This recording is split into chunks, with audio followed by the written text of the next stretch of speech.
आदर्श शिक्षा निकेतन high school class 9th। हमने geography का सेकंड लेसन पूरा कर लिया था। ठीक है, मैंने ये भी कहा था आपसे कि पढ़ने के बाद उसमें से शॉर्ट क्वेश्चंस करने हैं सभी को अपनी कॉपी में। उसके अलावा ये आपके अभ्यास के क्वेश्चन दिए गए हैं, एक बार मैं इन पे से दिखा रही हूँ आपको गाइड में से, इसी में से लिखने हैं। जैसे पहला क्वेश्चन आपका 2 पार्ट्स है, 2 पार्ट्स के आपके 2 क्वेश्चन है, उसके कई पार्ट्स दिए गए हैं एक एक नंबर के, वो करने हैं।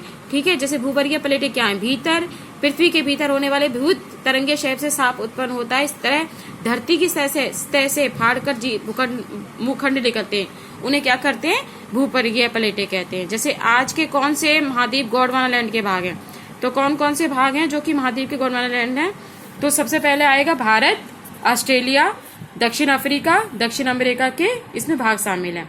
भाबर क्या है, सिंधु नदी से तिस्ता नदी तक, यानी कि सिंधु नदी से तिस्ता नदी तक की जो शिवालिक के पहाड़ियों के गिरिपात प्रवेश में नदी की धारा समांतर कंकड़ों की छोटी सी पेटी पाई जाती है, यानी कि जो अपने साथ भाकर जो लाती है कंकड़ों पत्थर से, उस चोटी जो एक वो बन जाता है, पहाड़ सा बन जाता है, उसको कहते हैं भाबर।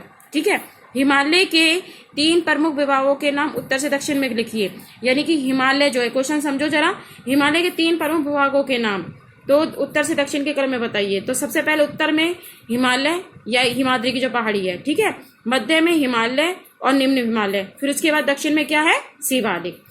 अगला क्वेश्चन है, अरावली और विंध्याचल की पहाड़ियों में कौन सा पठार स्थित है। अरावली और विंध्याचल की पहाड़ियों में मालवा का पठार स्थित है। कौन सा पठार आता है, मालवा का पठार। उन द्वीपों के नाम बताइए जहां परवाल भीति के हैं, तो परवाल भीति में कौन कौन से हैं, परवाल भीति में द्वीप समूह परवाल भीति से निर्मित है। उसके बाद अंतर स्पष्ट करने में आएगा, अपसारी और अभिसारी भूवर्गीय प्लेटें क्या होती हैं। अपसारी और भूवर्गीय एक दूसरे से अलग और दूसरी अपसारी प्लेटें होती है, और एक दूसरे के निकट आने वाली प्लेटों को अभिसारी प्लेटें कहते हैं। अपसारी प्लेटों से धरातल यानी कि बल्ले माने होता है मोड़, क्या होता है, मोड़ पड़ते हैं, और जबकि अभिसारी प्लेटों के कारण नीचे बैठना पाता है। उसके बाद ये क्वेश्चन बहुत ज्यादा इंपॉर्टेंट है आपका, कई बार आता है, बांगर और खादर में अंतर और पूर्वी घाट और पश्चिमी घाट में अंतर। ठीक है, बांगर होता है ये क्षेत्र जो प्राचीन मिट्टी में पाई जाती है, और वो बांगर कहलाता है, और जहाँ नवीन जलोढ़ मिट्टी पाई जाती है वो खादर कहलाता है। समझा गया, यानी कि जो प्राचीन पुरानी मिट्टी है वो जलोढ़ मिट्टी जो होती है उसे बांगर कहते हैं, और जो नवीन यानी कि नई जो लाई जाती है उसे खादर कहते हैं। बांगर क्षेत्र में वर्तमान में बाढ़ नहीं आती, निरंतर जलोढ़ के जमाव के कारण वहाँ चबूतरा सा बन जाता है। खादर क्षेत्र में प्रतिवर्ष क्या आती है, बाढ़ आती है, और जो जलोढ़ मिट्टी का निर्माण होता है। बांगर क्षेत्र में कम उपजाऊ होता है, इसमें प्रतिवर्ष नई उपजाऊ मिट्टी नहीं आती। खादर क्षेत्र बांगर की अपेक्षा अधिक क्या होता है, उपजाऊ होता है। ठीक है, उसके बाद है पूर्वी घाट तथा पश्चिमी घाट में अंतर।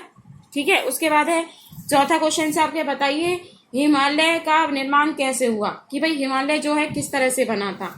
ठीक है, तो इसमें देखो ये हिमालय वाला है, हिमालय पर्वतमाला का निर्माण एल्वाइन युग था। आज जहाँ हिमालय वहाँ करोड़ वर्ष 33 यानी कि एक सागर था, यानी कि जो हिमालय पर्वत है वहां पर क्या था, एक सागर लहराता था, यानी कि सागर बहता था। इसके उत्तर में विशाल आग्रालैंड भूखंड तथा दक्षिण गोंडवाना तथा प्राचीन भूखंड स्थित थे। समय बीतने के साथ ये भूखंड धीरे धीरे एक दूसरे के, यानी कि ये भूखंड जो थे जैसे पहाड़ होता है एक दूसरे के ओर सरकने लगे थे। इस प्रक्रिया में क्या हुआ था, जो सागर था उसकी जो परतदार अवसादी झीलें जो थी मुड़ गई थी, और विलय क्रिया से हिमालय का क्या हुआ, जन्म हुआ। उसके बाद ये 5 क्वेश्चन है जो आपके बार भी आपके पेपर में आया था।